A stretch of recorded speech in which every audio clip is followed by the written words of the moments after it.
இயேசு கிறிஸ்துவும் நானும். இன்றைய வேத வாக்கு மத்தேயு 5:5.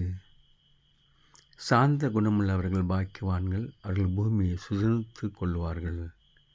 அன்பான சகோதர சகோதரிகளே, சாந்த குணமுள்ளவர்களாக இருக்க வேண்டும் என்று ஆண்டவர் விரும்புகின்றார். ஆண்டவர் சொல்கின்றார், சீயோன் குமாரத்தியே, உன் ராஜா சாந்த குணமுள்ளவராய் கழுதையின் மேலும் கழுதை குட்டியாக மரியின் மேலும் ஏறி வருகிறார் என்று சொல்லப்பட்டிருக்கிறது. அதே போல் சாந்தம் உள்ளவர்களாக இருக்க வேண்டும் என்று ஆண்டவர் விரும்புகிறார். சாந்த குணத்தை அவரிடத்திலே கற்றுக்கொள்ள வேண்டும் என்று ஆண்டவர் எதிர்பார்க்கின்றார். ஆம், சாந்த குணம் உள்ளவர்கள் பாக்கியவான்கள் என்று சொல்லப்பட்டிருக்கின்றது.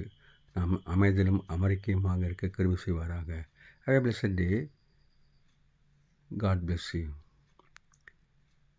Take care. Be safe. Give your heart to God, your hand to man. Please subscribe, like and share it.